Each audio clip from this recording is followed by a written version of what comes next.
The problem with making money online is that a lot of things are actually competing for your attention at the same time. The reels, the videos, the junk YouTube courses, all of them are seeking to get your attention and keep you unproductive. Many years ago, it wasn't so. The question is, where do we go from here? How do we conquer this monster?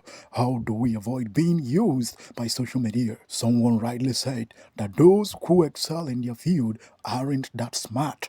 They've only mastered how to avoid distractions. By the way, one of the ways to make money from social media is through affiliate marketing and start making money like this guy and this guy and this one over there. By the way, I've recorded a free video tutorial for you that will teach you everything you need to know about this business model. Check the comment section.